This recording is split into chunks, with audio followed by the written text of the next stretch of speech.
ভালোবাসার মানুষটির জন্য নিজ হাতে মেয়ে বেছে দিতে হবে কল্পনাতেও ভাবিনি আমি। ঝাপসা চোখে একের পর এক মেয়ের ছবি দেখে চলেছি। কি অদ্ভুত! যাকে ভালোবাসি তার এই জন্য মেয়ে দেখতে হচ্ছে আমায়। বুকের ভেতর যে অসহ্য জ্বালা পড়া হচ্ছে আমার। রক্তক্ষরণ হচ্ছে। কি নির্মম পরিস্থিতি! বুক ছারখার হয়ে আসছে। নোনা জলে চোখ ভরে ওঠে আমার। শয়নে স্বপনে আমি যে আবির ভাইয়ের জন্য পাগল। যাকে একটিবার দেখার জন্য উতলা হয়ে ওঠে আমার বুক। যাকে এক পলক না দেখলে সারাটা রাত অনিদ্রায় কাটাতে হয়। খাওয়ার সময় যাকে মনে পড়লে খাবার গলায় এসে আটকে, তাকে কিনা আজ নিজ হাতে মেয়ে বেছে দিতে হবে। একজন জীবনসঙ্গিনী বেছে দিতে হবে। আমি যে কিছুতেই কাজ করতে পারবো না। ভালোবাসার মানুষটি অন্যের হবে এটা ভাবলেই তো বুকটা হাহাকার করে ওঠে। পাশ থেকে ফুপু কিঞ্চিৎ ধাক্কা দিল। সম্মিত ফিরল আমার। এদিক ওদিক তাকিয়ে চোখের পানি আটকালাম। ঘাড় ঘুরিয়ে শূন্য দৃষ্টিতে তাকালাম ফুপির দিকে। ফুপি বিরক্ত কণ্ঠে বলে উঠল, কি হলো বল? কোন মেয়েটাকে আবিরের জন্য ভালো মানাবে? শরীর ছিলকে উঠল আমার। কথাগুলো ছুরির আঘাতের মতো কানে এসে লাগলো। প্রণয় বিরহে বুক টিপটিপ করতে লাগলো। চোখ সরিয়ে আবারও দৃষ্টি অর্পণ করলাম ছবিগুলোয়।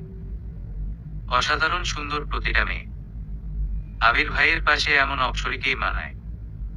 সেখানে আমি অতি নগণ্য। এতটুকুও যোগ্যতা নেই আমার। তা প্রতি পদে পদে প্রমাণ করে দিয়েছে আবির ভাই। তবুও তো আমি তাকে ভালোবাসি। আমার অবাধ্য অনুভূতিগুলো তার এই জন্য রয়ে গেছে যে এতটুকুও জায়গা করে কেউ নিতে পারেনি, আর পারবেও না। আমার পুরোটা জুড়েই যে সে। ফুপি ক্ষিপ্ত বাঘিনীর মতো হাত থেকে ছবিগুলো কেড়ে নিলেন। চমকে উঠলাম আমি। মাথার রোগগুলো দপদপ করে উঠল। চোখ মুখ কুঁচকে বলে উঠলেন ফুপি, এভাবে তাকিয়ে থাকলে হবে? কিছু তো বলবি নাকি? আমার এই ফর্সা মেয়েটাকে বেশ পছন্দ হয়েছে। দেখতো এটা সুন্দর, তাই না? একটা ছবি আমার দিকে এগিয়ে বললেন ফুপি। ভেজা চোখে তাকালাম। আমি কি করে বলবো? কিভাবে বলবো ভালোবাসি তোমার ছেলেকে ফুপি, আর তার এই জন্য বেছে দিব অন্য একটি মেয়েকে? নয়ন জোড়ানো নাজলে ভরে উঠল। তড়িৎ গতিতে উঠে রুম ত্যাগ করলাম আমি। আর একটু থাকলে যদি কেঁদে দেই। কি জবাব দেব ফুপিকে? নিজের রুমে এসে দরজা ভিজিয়ে বিছানায় লুটিয়ে পড়ে হু হু করে কেঁদে উঠলাম। সৃষ্টিকর্তা আমায় কেন এমন সুন্দর বানালেন না? একটু সুন্দর হলে হয়তো আজ ভালোবাসার মানুষটিকে হারাতে হতো না আমায়। নিজের চোখের সামনে তার বিয়ে দেখতে হতো না। হতো না আমার প্রণয় দহন। পদ্ম আসলাম। চমকে উঠলাম আমি। আবির ভাইয়ের কণ্ঠ। তড়িঘড়ি করে উঠে বসলাম। আবির ভাই ঠিক আমার সামনে এসে দাঁড়ালেন। তার মুখ জুড়ে চকচকে হাসি। সাদা ফর্সা মুখে কালো চাপাদারি ঈষৎ পেকেছে। উনি চোখে চোখ রেখে শক্ত কণ্ঠে বললেন, মা নাকি তোকে বলেছিল মেয়ে দেখে দিতে, আর তুই না দিয়ে রুমে চলে এসেছিস। এটা সত্য? শুকনো ডুব গিলে চোখ সরিয়ে নিলাম। আমি জানি এখন অপমানিত হতে হবে আমায়। এতটুকু ছাড় পাবো না। গত মাস আগে যখন আমি তাকে নিজের মনে তৈরি হওয়া তার প্রতি সুপ্ত ভালোবাসার কথা বলেছিলাম, সেদিন থেকেই তার অপমান সহ্য করতে হয় আমাকে। কি ঠাট্টা হাসি সেদিন তার! কি বলেছিল জানেন? বলেছিল অমন কাটাছেঁড়া মেয়ের তার চাকর হওয়ারও যোগ্যতা রাখে না। ক্ষুদ্র দীর্ঘশ্বাস ছাড়লাম। বিছানার পাশের পড়ার টেবিলটা থেকে চেয়ার টেনে আয়েশি ভঙ্গিতে বসলেন আমার সামনে। হাই তুলে বললেন, মুখে কুলু বেটেছিস? কিছু বলেছি আমি তোকে? কাঁপা কাঁপা কণ্ঠে বললাম, ভালো লাগছিল না, তাই চলে এসেছি। হঠাৎই যেন ক্ষিপ্ত হয়ে উঠলেন উনি। চেয়ার খিচে বলে উঠলেন, যারা তোকে ছোট থেকে মানুষ করলো, তোকে পড়ালো, বড় করলো, তাদের এতটুকু কাজে অনীহা আসে কিভাবে তোর? কথা সত্য, কেউ সাহায্য মনে রাখে না। আমি স্তব্ধ চোখে চাইলাম। এসব কি বললেন উনি? কি থেকে কিসের মানে বের করলেন আবির ভাই? আমার চাউনি ভীত। মন ঘোর বিরোধিতা করে কিছু বলতে চাইল, কিন্তু গলায় আটকে গেল। কিছুই বলে উঠতে পারলাম না। উনি মলিন চোখে তাকালেন আমার দিকে। চোখ মুখের ভাব পাল্টে বললেন, কাঁদছিলিস? কই না তো। তোর চোখে পানি। আপনা আপনি কি হাত উঠে চোখ মুছল। ভুলেই গিয়েছিলাম কাঁদছিলাম আমি। আবির ফের বলে উঠল, আমার বিয়ে হয়ে যাচ্ছে বলে কাঁদছিস? তাই তুই ছবি বেছে দিসনি, তাই তো? বিলিভ কর পদ্ম, তোর হাতে বাছাই করা মেয়েটাকেই বিয়ে করব আমি। আর তোর সামনে। ট্রাস্ট মি, খুব জলদি করব। খুব জলদি। চোখের পানি উপচে পড়ল গালে। চারপাশ ধোঁয়াশা হয়ে আসতে লাগলো। বুক মরিচের মতো পুড়ছে। আবিরের মুখে তৃপ্তির হাসি। তার ভাবভঙ্গি এমন, আমায় একটু কষ্ট দিতে পারলেই যেন তার শান্তি। আমাকে কাঁদানোই যেন মুখ্য উদ্দেশ্য তার। আমার তার সামনে বসে থাকতে কষ্ট হচ্ছে। ভেতরটা ফেটে যাচ্ছে। দুহাতে চোখের পানি মুছে উঠে দাঁড়ালাম। বাইরে যাব, উনি পেছনে থেকে হেঁচকা টানে সামনে এনে দাঁড় করালেন আমায়। আমাদের মাঝে দূরত্ব কয়েক ইঞ্চির মাত্র। উনি ঠোঁটে ঠোঁট চেপে বলে উঠলেন, তুই সুন্দর। শুধু তোর মুখের দাগটাই যা বিশ্রী। কপাল থেকে নাকের লতা অবধি দিয়ে এসেছে। আই উইশ তুই একটা ভালো জামাই পাবি। আর এই তোর আমাকে ভালোবাসার ভং, এগুলো ভুলে যা। বিকজ মাত্র কয়েকটা দিন পর আমার বিয়ে। রাতে ছবিগুলো পাঠিয়ে দিব, সুন্দর একটা মেয়েকে বেছে রাখবি। Got it? অনুভূতিগুলো থমকে গেল। নয়নজোড়া অনিমেষে তাকিয়ে রইল লোকটার দিকে। কি তৃপ্তি, আনন্দ তার মুখে। অথচ আমি যেন নরক যন্ত্রণা ভোগ করছি। যতটা আনন্দ পাচ্ছেন উনি আমার কান্নায়, ঠিক ততটাই কষ্ট হচ্ছে আমার। উনি হাত ছেড়ে বেরিয়ে গেলেন রুম থেকে। কিছুক্ষণ ঠায় দাঁড়িয়ে ভাবলাম, কেন ভালোবাসলাম তাকে। তার ভালো মন্দ যে আমার সব ভালো লাগে। তাকে ভালো না বাসলেই হতো না। ভালোবাসার মানুষটিকে ইংলিশ লেকচারার হিসেবে দেখে কিছু সময়ের জন্য থমকে গেলাম আমি। আমার চারপাশের সব কোলাহল, প্রজ্জ্বল সকালের পাখির কিচিরমিচির ডাক, স্টুডেন্টদের কথা, সব যেন আমারই মতো থেমে রইল। এ কি সত্য দেখছি আমি? নাকি চোখে ছানি পড়ল আমার? মস্তিষ্ক জুড়ে যেন প্রশ্নের বন্যা বইতে লাগলো। তবে বুঝতে বাকি নেই, এখন থেকে আমায় হতে হবে আরো অপমানিত। টিকতে পারবো তো? হাজারো আশঙ্কায় বুক হ্যাজ করে উঠল আমার। অন্তত বিষাক্ত মন নিয়ে ক্যাম্পাসে টিকতে পারবো না আমি। কিছুতেই না।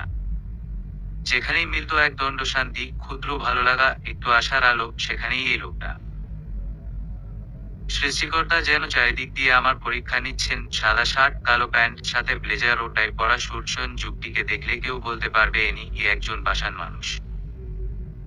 এনার থেকেই আমায় পেতে হয় আকাশস্পর্শী কষ্ট, রাত জাগা কান্না। কেউ জানে না। অজানা সব ভয়, চোরতা, আশঙ্কা আর বিপদের আছে বুকটা ধরফর করে উঠল।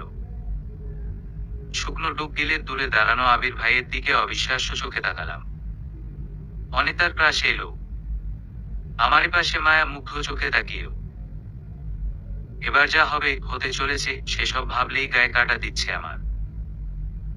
দূরে দাঁড়িয়ে আবির ভাই হাসিমাখা মুখে প্রিন্সিপালের সাথে আলাপ করছেন। মুখে বেড়ে ওঠা এলোমেলো চাপাদারিগুলো খুব স্লিম করে করেছেন উনি। এতে যেন ওনার সৌন্দর্যটা বেড়েছে হাজারো গুণ। তা দেখে একটু কষ্টবোধ হলো আমার। ক্যাম্পাসের হাজারো মেয়ে এখন ডেবাডার করে তাকিয়ে রইবে আমারই প্রেসা নামক প্রণয়টার দিকে। কষ্টে বুকটা দুরু দুরু করে উঠল। এ তো আমার কিছুতেই সইবে না। সহ্য শক্তি কতটা বাড়াতে হবে এখন, তা ভাবলেই কোন ঘরে পড়ে যাচ্ছি। শরীরের প্রতিটা লোম দাঁড়িয়ে প্রমাণ দিচ্ছে, পদ্ম, তোর সময় ঘনিয়ে এসেছে। প্রস্তুতি নে ঘোর অপমান, অসম্মান, কষ্ট সহ্য করার জন্য। পাশ থেকে অনিতার কিঞ্চিত ধাক্কায় দুনিয়ায় ফেললাম আমি। পাখির কিচিরমিচির, ক্যাম্পাসের কোলাহল এবার কানের পর্দায় করা নাড়ল। সম্মিত ফিরতেই বিস্ফোরিত চোখে তাকালাম অনিতার দিকে। অনিতা ঘুরে তাকিয়ে রয়েছে আবির ভাইয়ের দিকে। তার ঘোর লাগা কণ্ঠ শুনে আরো গুটিয়ে গেলাম আমি। দেখ পদ্ম, কি সুন্দর, কি হ্যান্ডসাম, যেন নায়ক। আমার ৬৮তম ক্রাশ রে। এবার তবু ভালো একজন স্যারের প্রেমে পড়লাম। ওর ভালোবাসার মিষ্টি মিষ্টি কথা আমার কানে গেল কিনা জানি না আমি। আমি আমার দুঃখে মরছি। মৃত্যুর কাছাকাছি মনে হচ্ছে চলে এসেছি। অনিতা আমার দিকে চাইল। মুখের ভাবভঙ্গি বুঝতে না পেরে ভ্রুযুগল বাঁকালো। গম্ভীর স্বরে বলে উঠল, কি রে, তুই এভাবে নজর দিচ্ছিস কেন আমার ক্রাশকে? স্যার, আমার কেউ নজর দিলে না চোখ তুলে ফেলবো একদম। কি বলবো ভাবতে ভাবতেই কেটে গেল আরো কিছু মুহূর্ত। ততক্ষণে আবির ভাইয়ের কথা বলা শেষ। উনি ক্লাসে যাচ্ছেন এবং আমাদের ক্লাসে। ভেতরটা দুরু দুরু করতে লাগলো। অজানা সব ভয় গুটিয়ে যেতে লাগলাম আমি। অনিতা আমার নিশ্চুপতা যেন কিছুতেই মানতে পারল না। ঘোর আপত্তিকর কণ্ঠে বলল, ফার্স্ট ক্লাস ক্রাশের, আর তুই এখানে দাঁড়িয়ে থাকবি? চল পদ্ম, করে আসি ক্রাশের সাথে পরিচয়। হায় মোর আল্লাহ, বুকের ভেতরটা আমার কেমন কেমন করছে। ক্রাশকে এখন থেকেই মিস করছি আমি। চল তাড়াতাড়ি। ওর প্রতিটা কথাই আমার ভয় বাড়িয়ে তুলল দ্বিগুণ রূপে। এরই মধ্যে গলা শুকিয়ে আসতে লাগলো আমার। অতিকষে শুকনো ডুব দিলে অতিনাকে বললাম, ক্রাশ যখন মাকলা বাস দিবে তখন বুঝবি। কি সব আজে বাজে কথা বলছিস? হ্যাঁ, বাস কেন দিতে যাবে? চল ক্লাসে। ডান হাত খিচে এক পোকা টেনে নিয়ে চলল অনিতা। প্রতিটা সিঁড়িতে ভয় লেখা দেখতে পাচ্ছিলাম আমি। অনিতা খুশিতে গদগদ। ওর উত্তেজনায় যেন মাটিতেই পা পড়ছে না। আমায় টেনে এনে দোতলার প্রথম রুমটায় দাঁড় করালো অনিতা। মাথা একা একাই নিচু হয়ে আসলো। মেঝের ছোট ছোট বাড়িগুলো ভরসা হিসেবে নিয়ে থাকতে লাগলাম। পাশ থেকে অনিতা এক গাল হেসে পারমিশন চেয়ে বসল। May I coming sir? অনিতার প্রশ্নস্বর আমার কানে আসতেই আমি ভীত নয়নে তাকালাম সামনে। আবির ভাই আমাদের দিকে তাকিয়ে। তার চোখ আজ বুঝতে পারলাম না আমি। কেমন থমথমে গম্ভীর চাউনি তার। অতঃপর অনিতা আবারও হেসে বলে ওঠে, স্যার আসবো? নো। এক শব্দে এক বাক্যে বললেন আবির ভাই। আমি যেন চমকে উঠলাম। এখন যদি ভিতরে এলাও না করে তখন কি হবে? এতগুলো ক্লাস মিস হবে। এটা মানতে কষ্ট হলো আমার। শুকনো ডুব গিলে তাকিয়ে রইলাম ওনার দিকে। উনি ঠোঁটে হাসি রেখে এগিয়ে এলেন আমাদের দিকে। তার প্রতিটা ধাপ আমার হৃদস্পন্দন বাড়িয়ে তুলছে। ভয় আর আড়ষ্টতা নিয়ে আবারও নিচু হয়ে রইলাম আমি। ঠিক সামনে এসে দাঁড়ালেন আবির। বললেন, কোন ডিপার্টমেন্ট? আবারও অবাক হলাম। উনি জানেন আমি কোন ডিপার্টমেন্ট তাহলে? ভেতরটা কেমন যেন করছে। বুঝতে বাকি রইল না এখন টিচারদারি করবেন। তাও করা ভাবে নিশ্চয়ই। অনিতা একটু দম্ভ মনে হলো। আমতা আমতা করে বলল, এ মানে স্যার ম্যানেজমেন্ট। ক্লাস কখন? স্যার ৯টায়। এত লেট কেন? গম্ভীর কণ্ঠ আবিরের। স্যার আজ বাস লেট ছিল তাই আসতে দেরি হয়েছে। Sorry sir. আর হবে না। আমি যেন আকাশ থেকে টপকালাম। এতটা দ্রুত বিদ্যুতিক গতিতে অনিতা মিথ্যে বলবে ভাবতেই পারিনি আমি। তবুও মাথা উঁচু করলাম না। নিজের কৌতূহল দমিয়ে চুপ করে রইলাম। এরপরের তাক যে আমি আবির ভাইয়ের গলায় বুঝলাম, হেইউ, মাথা তোলো, তাকাও আমার দিকে। ধীরে সুস্থে মাথা তুলে তাকালাম আমি। ভীত চাউনি। মনের মধ্যে চলছে ভয়ের বিচরণ। আবির ভাই কিছুটা সময় নিয়ে পর্যবেক্ষণ করলেন আমায়। অতঃপর বললেন, যা বলছে সত্যি বলছে তোমার ফ্রেন্ড। ঘাড় ঘুরিয়ে তাকালাম অনিতার দিকে।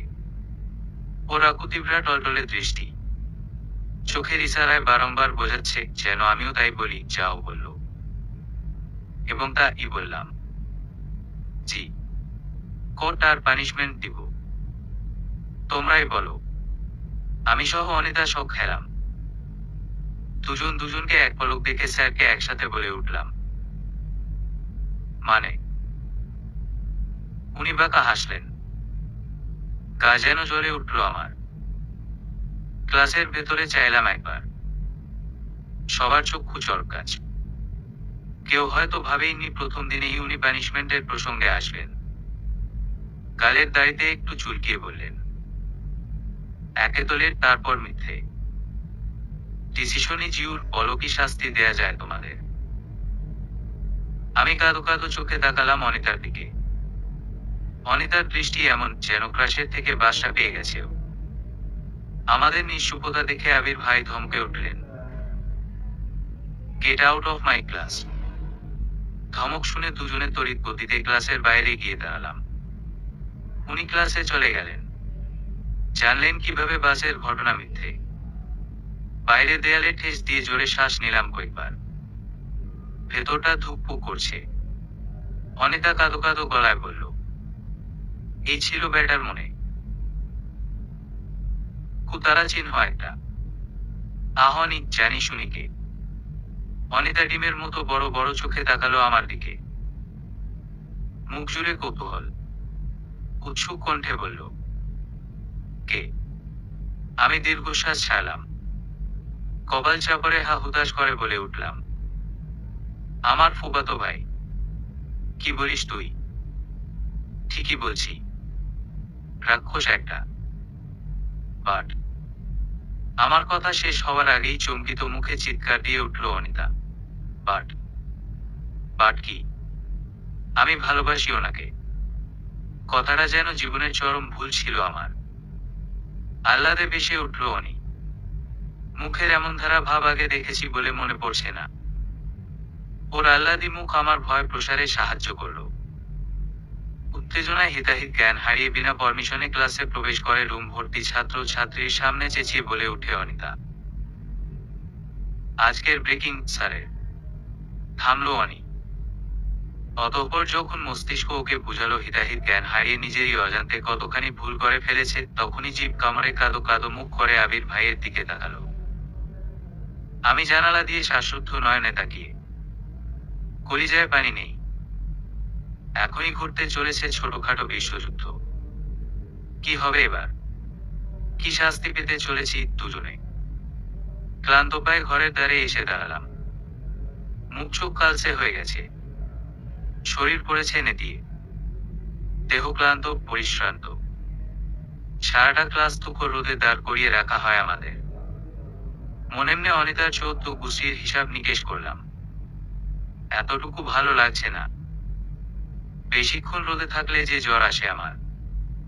ক্লান্ত হাতটি তুলে কলিং বেল বাজালাম। একটু বাদেই কেউ দিল দরজা। অবসন্ন মুখ তুলে তাকাতেই কেউ এক গাদা কাপড় ছুঁড়ে মারল মুখে। টান ঝোঁক কিছুই সামলাতে না পেরে লুটিয়ে পড়লাম মেঝেতে। সূর্য ঠিক মাথার উপর। কাঠফাটা রোদ। তির্যক রোদ ছড়িয়ে ছিটিয়ে চারপাশে। টাক মাথার কেউ বাইরে বেরোলে নিঃসন্দেহে টাক ফাটবে আজ। এমন সময়কে এই আকাম কুকাম করল। কপালে পড়ল চিন্তার ভাঁজ। মুখ চোখ খিচে মুখ থুবড়ে পড়ে ভাবতে লাগলাম দজ্জাল ফুপির কথা। তবে কি আমার ফুপিও এখন গল্পের মতো খারাপ হয়ে উঠল? এখন এত এত কাজ করাবে আমায় দিয়ে। রাত 12:30 উঠিয়ে কাপড় পরিষ্কার করাবে, নাকি ঘর মুছাবে? আর তারপর আমার জ্বর আসবে।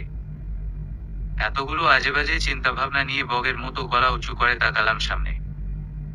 জরিনা খালা হ্যাবলার মতো হেসে সামনে দাঁড়িয়ে আছেন। নিশ্চয়ই এ কাজ এই মহিলার। কোত্থেকে একদলা শক্তি পেলাম শরীরে।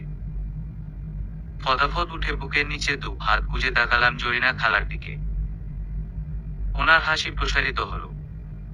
ঠিক করে হেসে উঠলেন উনি।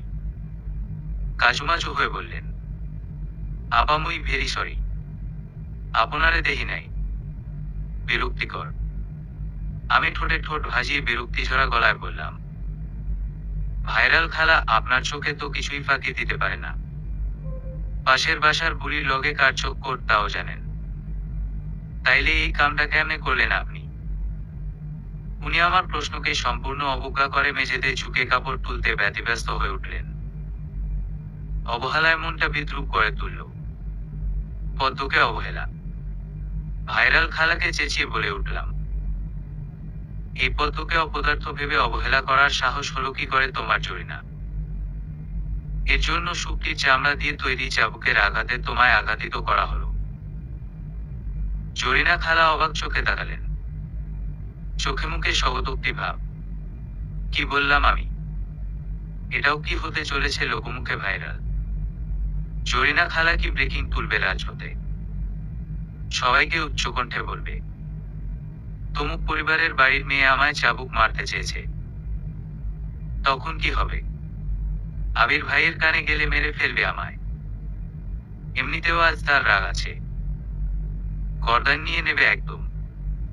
আতঙ্কে জর্জরিত হয়ে ছুটে চলে গেলাম সেখান থেকে। সিঁড়িতে থপ থপ শব্দ তুলে রুমে গিয়ে এক বিরাট শ্বাস ছাড়লাম। কপালে লেপ্টে থাকা বিন্দু বিন্দু ঘামের কণা একটানে মুছে বিছানায় বসে পড়লাম আমি।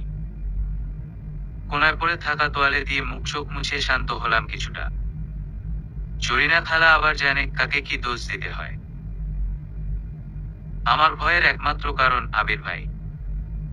একটু চেঁচালেই ছুটে গিয়ে বলে দেয় আবির ভাইকে। দণ্ড স্থির হয়ে বসে রইলাম। নিজেকে শান্ত করে ওয়াশরুমে ছুটলাম ফ্রেশ হতে। শান্তি। জীবনের সব কষ্ট, খারাপ লাগা, বিরক্ততা, ঘৃণা সবকিছুই ভুলে থাকা সম্ভব একমাত্র ঘুমের মাধ্যমে। আর আমি সেটাতেই তলিয়ে আছি একদম। গায়ে কাঁথা জড়িয়ে ফ্যান চালিয়ে বড় শান্তির ঘুমে ডুবে আমি। খানিক আগেই ঘটে গেছে এক অদ্ভুত কাণ্ড। সে কাণ্ডের প্রভাব কাটাতে সময় লেগেছে ১.৫ ঘন্টা। আজ দুপুরে খাওয়ার টেবিলে আবির ভাই ছিল না। আর রাতেও একদম সেম। ওনার হঠাৎ এহেন কাণ্ড ঠিক বুঝলাম না। ফুপিকে বললাম, ফুপি বলল শরীর খারাপ। আমার অবশ্য তা শুনে কষ্টই হলো বটে। আমার ফার্স্ট ক্রাশ, একটু কষ্ট হবেই তো। কিন্তু আমি তার সামনে যাইনি, আগে কলেজের রাগটা ভুল, তারপর গিয়ে খেদমত করা যাবে। হঠাৎ টের পেলাম রুমে কারো অস্তিত্ব। অস্বস্তিতে পাশ ফিরতে বাধ্য হলাম আমি। অজানা ভয় গুটিয়ে গেলাম কিছুটা। মনে হচ্ছে ঠিক সামনেই বসে কেউ। কিন্তু কে? তলানিতে ঠেকানো ঘুম চোখ তুলে তাকাতেও পারছি না। হঠাৎ ঘাড়ে গরম শ্বাস পড়তেই ধরফড়িয়ে উঠে বসলাম আমি। ঘুমাখা নয়নজোড়া তুলে তাকাতেই চোখ ছানাবড়া হয়ে উঠল আমার। বেবি হেয়ারগুলো এলোমেলো ভঙ্গিতে মুখশ্রীতে এসে পড়ল। চরকাজ চোখে তাকালাম আমি। পায়ের উপর পা তুলে আবির ভাই আমার সামনে বসে। এ যেন মানতে কষ্ট হলো আমার। তবুও বিশ্বাস করতে হলো চরম সত্যিটা।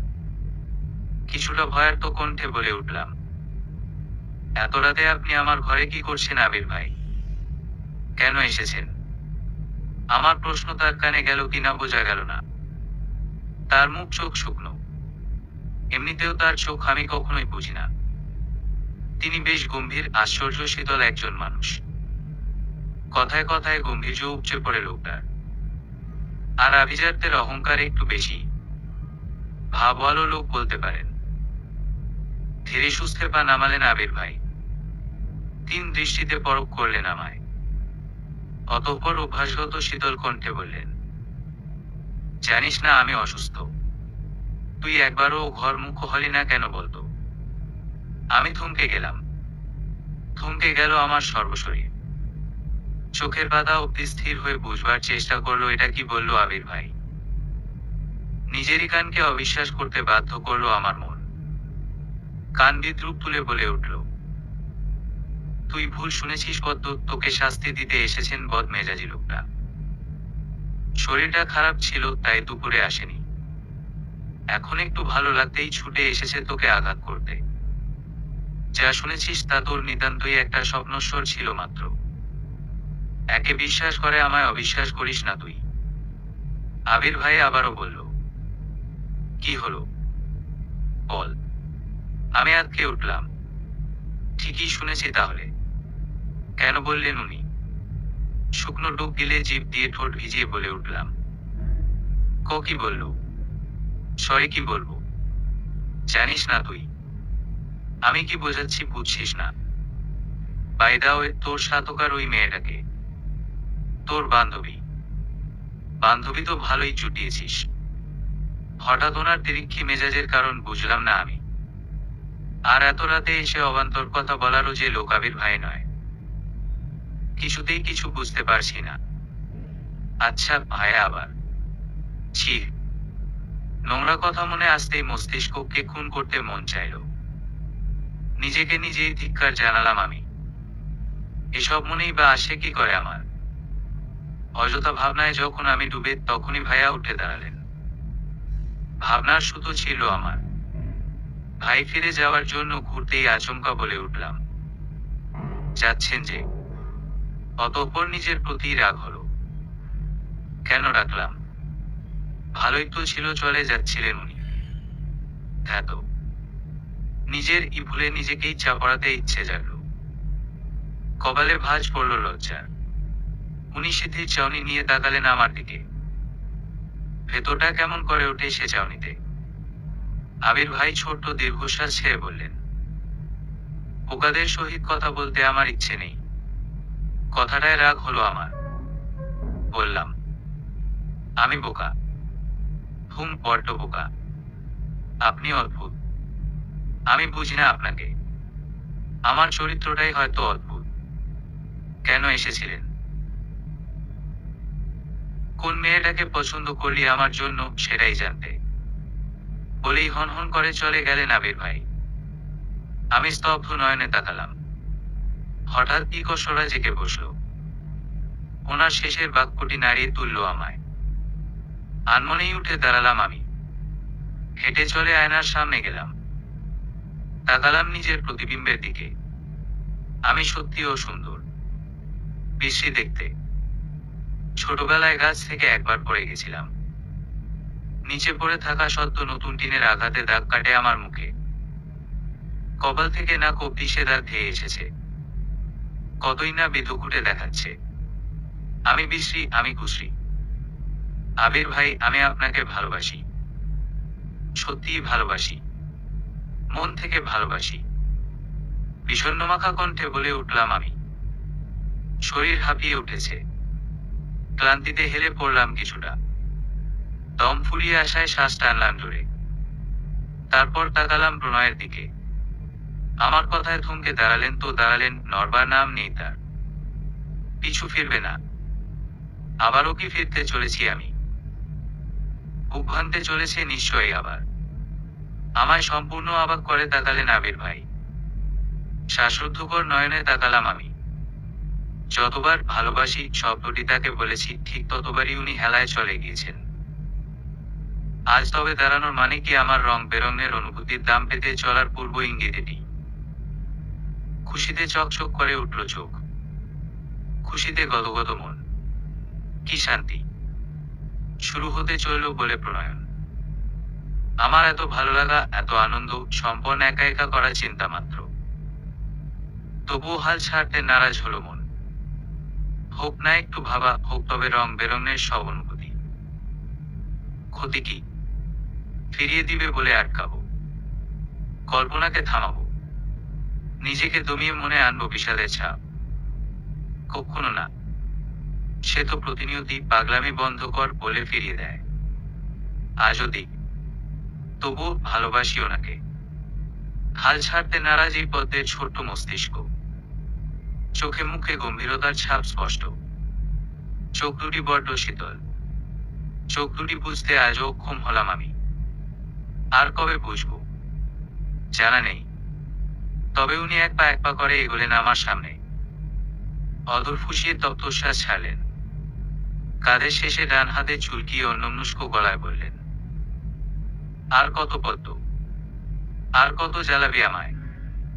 কত পোড়াবি? শুনবি আমার মূল কথা? জানবি নাকি বুঝবি কখনো? বুঝতে চাইছি, মন চাইছে প্রমাণ। একবার পেয়ে যাই, বলে দেব। তোর পাগলামিরই নামান্তর হবে সেদিন। কবে দিবি বল? কবে পেতে চলেছি কাঙ্ক্ষিত সেই প্রুফ? সবটা তোর কাছে, অথচ পুড়িয়ে ছাই করে দিচ্ছিস আমায়। আমার প্রশ্নের উত্তর আমি তোর মাঝে খুঁজছি, পেয়ে গেলে হয়তো সেদিন তোকে বলবো ভালোবাসবো, আর কষ্ট করতে হবে না তোকে। ঝোঁক আবেগ ভালোবাসা নাকি আসলেই ভালোবাসা, তুই বলবি, বলতেই হবে। ওনার নির্মম সাহিত্যিক কথা শুনে রক্ত ছিলকে উঠল আমার, পায়ের নিচের মাটিটা শিরশির করে উঠল, মৃদু কাঁপতে থাকলো আমার ভূমণ্ডল। কবিও কি তার প্রেমকাব্য এতটা জটিল করেছিল? মন বলল করেনি। সময় বলছে এ তো সাধারণ মানুষই করে দেখালো। প্রতিটা কথা কানে বাজছে আমার, কিচ্ছু বুঝিনি, নাকি চাইনি বুঝতে, কে জানে। তটস্থ কণ্ঠে বলে উঠলাম, বুঝিনি কি বললেন এসব আবির ভাই? অধৈর্যহারা শ্বাস টানলেন উনি, চিবুক খিচে মাথা নইয়ে নিলেন, আবারও উঠিয়ে নিলেন চুল ভর্তি মাথা, কালো কেশ। বললেন, আমি বুঝলেই হবে। কান্না পেল আমার, খুব কান্না। এমন চিন্তায় কেন ফেলেন উনি আমায়? কথার প্যাচে মনে আধার টানার ডিগ্রি নিয়েছেন হয়তো, নাকি আমারই ছোট্ট মস্তিষ্ক বড্ড বোকা, বুঝতে পারে না কিছু। আমি টরটলো চোখে তাকালাম আবির ভাইয়ের দিকে, ওনার মুখ জুড়ে লেপ্টে স্থায়ী গম্ভীরতা। আমি কাঁদো কাঁদো গলায় বললাম, এমন কনফিউশনে ফেলছেন কেন? বলুন সোজাসাপটা কি বলবেন? রিজেক্ট করলেন নাকি অপমান করলেন নাকি হ্যাঁ বললেন? কি বললেন বলুন না, বুঝলেই উত্তর পেয়ে যাবি। উনি ফিরে দাঁড়ালেন, মনে একে দিলেন প্রশ্নবোধক চিহ্ন, সবটা জুড়ে নাড়িয়ে দিলেন কষ্ট ক্ষোভ। পিছু ডাকতে পারলাম না, আমায় আটকালো আমারই বোকা সত্য। মস্তিষ্ক যার কথা বুঝতে পারে না তাকে থামিয়ে সাহিত্য লাভ শুনে কি হবে? সময় নষ্ট, মনে সুন্দর করে লিখবে কষ্ট। আমিও ফিরে দাঁড়ালাম, ছোটখাটো ছ্যাঁকা অলরেডি পেয়ে গেছি। দুজনে দুদিক ফিরে হাঁটতে লাগলাম আমরা। সকালের সূর্যালোক থেকে আমার কাটছে ব্যস্ততায়, দেরিতে ঘুম ভাঙার পরিণতি বলতে পারেন। কলেজ শুরুরই 9টায়, আর আমি উঠেছি বেলা 8:30টায়। আজ আমায় ভর্তা বানাবেন আবির ভাই।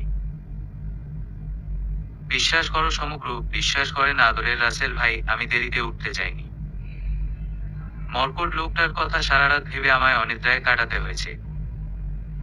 ভোররাতে নাক ডাকা ঘুমে তলিয়ে যায় আমি। আর এখন রাজ্যের ব্যস্ততা নিয়ে রেডি ফেডি হয়ে বেরোলাম রুম থেকে। খাবার ঘর পেরোবো, থেকে উঠল ফুপি।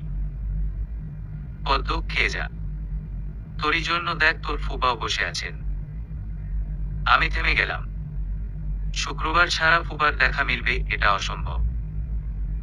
আর সে কি না রবিবারের মতো দিনে এখনো বসে আছে, তাও আমার জন্য।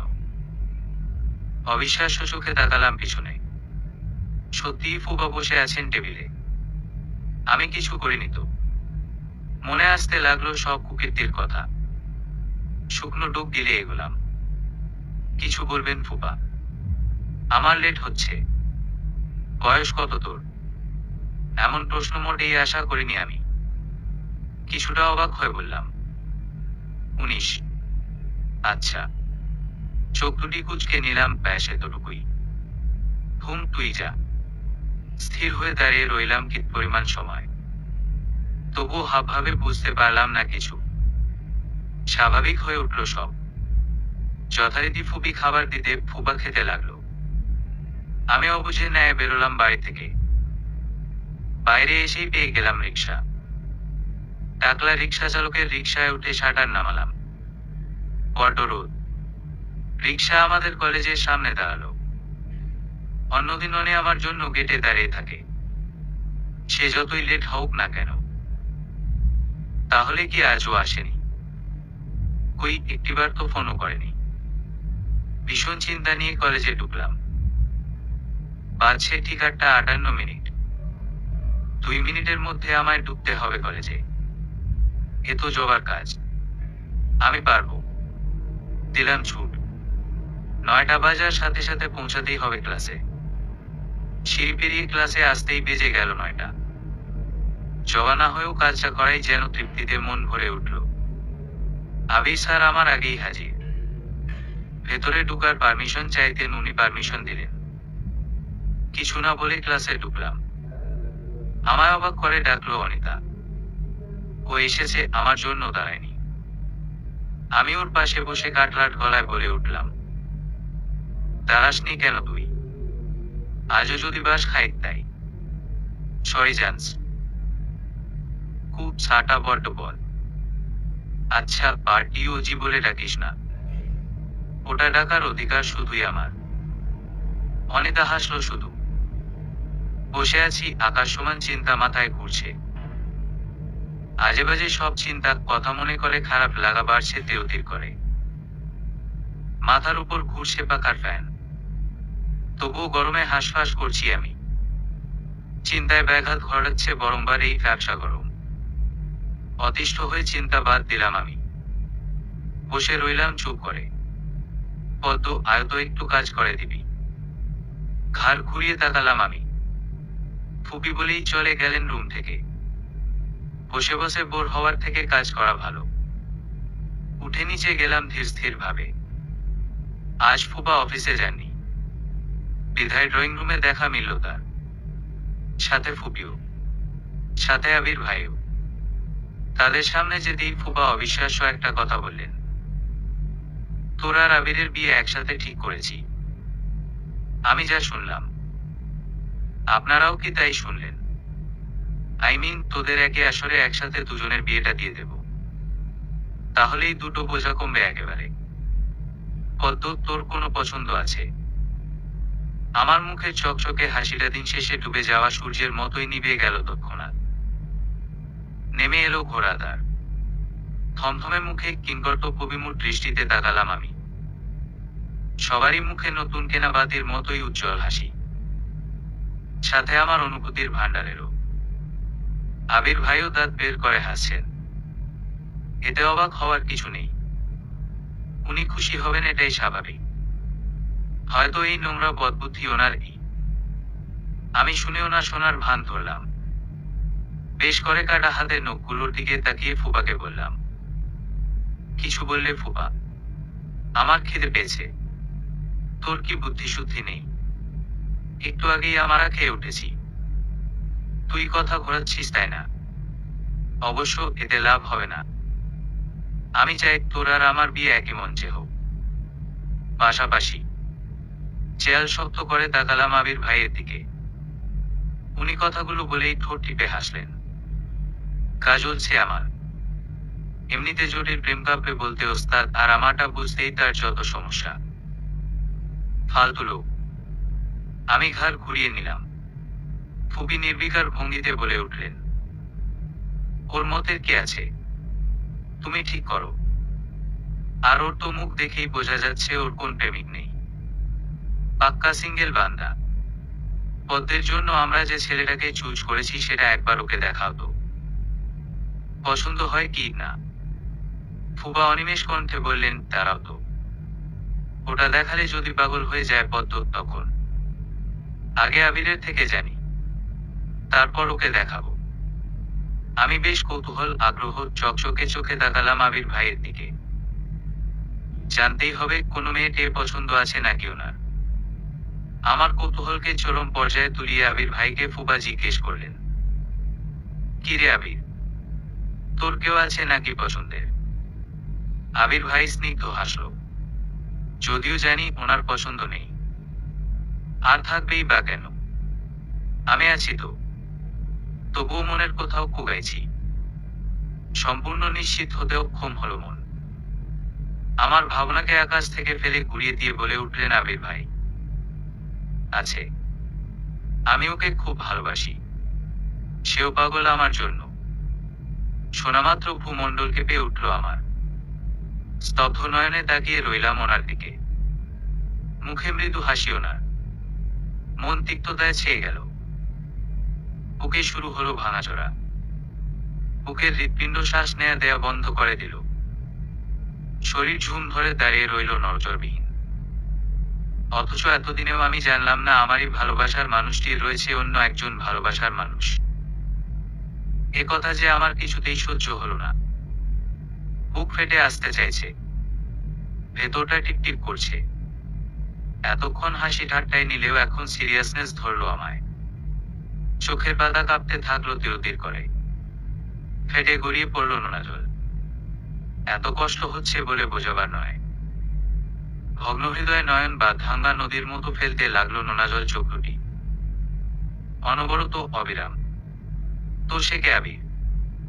দেখা আমাদের, বলল ফুপা। আবির ভাই স্নিগ্ধ হাসি হাসল। পকেট থেকে বের করলো একটি ছবি। দেখলাম সাদা ধবধবে পেছনটা। হঠাৎই বুকটা ছ্যাঁতো করে উঠল আমার। অজানা ভয় আতঙ্কে আটকে উঠল আমার হৃৎপিণ্ড। দলা পাকিয়ে আসতে লাগলো কষ্টের সমগ্র। আমি আটকাতে পারলাম না নিজেকে। ছুটে গিয়ে এক টানে টেনে নিলাম আবির ভাইয়ের হাত থেকে ছবিখানা। আমায় যে দেখতেই হবে, জানতেই হবে, কে সে নারী, কোন ভাগ্যে জন্মেছে সে। নিজেকে শক্ত করে ছবিখানায় চোখ রাখলাম। দেখা মাত্রই শিরদাঁড়া বেয়ে শীতল কিছু ছুটে গেল। পায়ের নিচের মাটি শিরশির করে উঠল। দু চোখে বিশ্বাস হচ্ছে না আমার। চোখ ফেটে আবারও গড়িয়ে পড়ল এক ফোঁটা অশ্রু। এ যে আনন্দময় অশ্রু। ভালোবাসার মানুষটিকে পাবার খুশি। ছবিটা আর কারো নয়, আমার, আমার নিজের। আমি আবির ভাইয়ের স্পেশাল মানুষ, ভালোবাসার মানুষ। ভাবতেই আমার সর্বশরীর জুড়ে শিহরণ বয়ে যায়। খুশিতে গদগদ হয়ে তাকালাম সকলের দিকে। সবার মুখে হাসি, মিষ্টি হাসি। আমি ঘোর অভিমান নিয়ে আবির ভাইকে বলে উঠলাম, এভাবে এতটা কষ্ট না দিলেও পারতেন। জানেন আমার জানটাই বেরিয়ে যাচ্ছিল। কেন এমন করলেন হুম? এরপর ফুপির দিকে তাকালাম। ওনারাও রাজ্যের হাসি নিয়ে তাকিয়ে আছেন আমার দিকে। চেয়াল শক্ত করে আহ্লাদি কণ্ঠে বলে উঠি, তোমরা জেনেও এভাবে হ্যারাস করাতে পারলে আমায়। তোমাদের আটকালো না। ফুপা হাসল, বলল, যদি বলিস কলি বিয়েটা দিয়ে দিই। লজ্জায় লাল নীল হতে লাগলাম আমি। একদণ্ড আর না দাঁড়িয়ে ছুটে নিজের রুমে গিয়ে দরজা আটকিয়ে ঠেস দিয়ে দাঁড়ালাম। আমার অবাধ্য সব রং বেরঙের অনুভূতিগুলো চারপাশে মেলা জুড়ল। রসের মেলা। সবাই আমার লাজুক চেহারায় তাকিয়ে বলছে, পদ্ম, আবির ভাই তোকে যখন চুমু দেবে তখন কই লুকাবি নিজেকে? কোথায়? আমরা তোর রং বেরঙের অনুভূতিদের নিয়ে পালাতে পারবি না তুই। পারবি না। ছুটে গিয়ে বিছানায় শুয়ে পড়লাম। বালিশে মুখ গুজে ধিক্কার জানালাম নিজের মস্তিষ্ককে, অনুভূতিকে। হায় কি লজ্জা। সত্যিই তো আমি পারবো বধূরূপে ওনার সামনে দাঁড়াতে। মধ্যরাত। চোখে ঘুম নেই। দু চোখের পাতা পিটপিট করে মেলছি আর খুলছি। রাতের খাবার খেতে যাওয়ার সাহস হয়নি আমার। কেউ আসেওনি ডাকতে। একদিক দিয়ে ভালোই হয়েছে। কেন জানি বারবার মিটিমিটি হাসি আসছে আমার। করণ অজানা। এই অজানা হাসির মূল প্রেক্ষাপট সবারই জানা। দরজার করা হঠাৎ নড়ে উঠল। আমি আনমনেই হুড়মুড় করে বিছানা থেকে উঠে বসলাম। কিছুক্ষণ বসে রইলাম সেখানেই। দরজার করা নড়ছে অনবরত। অবশেষে স্থির করলাম খুলব দরজা। যথারীতি উঠে দরজা খুলতেই কেউ ঝাঁপিয়ে পড়ল আমার উপর। আকস্মিক ঘটনায় পিলে চমকে উঠল আমার। পাশের দেয়ালে ঠেসে ঠিক সামনে দাঁড়িয়ে দীর্ঘ একখান শ্বাস ফেললেন হুট করে আসা আগন্তুক। নিজেকে সামলে তাকালাম ওনার দিকে। চরম অবাক হলাম আমি। আবির ভাই। তাও মধ্যরাতে। কেন? দরজা খুলতে দেরি কেন হলো? আমি 100% নিশ্চিত তুই ঘুমিয়েছিলিস না। এত রাতে আপনি এখানে কি করছেন আবির ভাই? উত্তর নিতে দিতে। মানে? মানে হলো তুই রাজি নস। কিছু বললি না কেন? আমি গুটিয়ে গেলাম লজ্জায়। বললাম, আমি রাজি। তবু অবহেলাগুলো পিছু ছাড়ল না আমার। সঙ্গে সঙ্গে কাট কাট গলায় বলে উঠলাম, এতদিন কাঁদালেন কেন তবে? বাঁচতেনি যখন পদ্মকে। শুধু শুধু কাঁদালেন। পুরালে নামায়, বললেই তো জড়িয়ে নিতাম তোমায়। ভেবেছি আমি পাগলামো, ছাগলামো মানিনি যে। কাল বলেছি প্রুফ চাই, পেয়ে গেছি আজ যে। কিভাবে পেলেন প্রমাণ, বুঝিনি তো আমি। তবে কি আমারই অজান্তে গেঁথেছেন বিনুনি? হুম প্রেয়সী, ভালোবাসি তোমায়, নিজেরই অজান্তে চেয়েছি তোমায়। সমাপ্ত।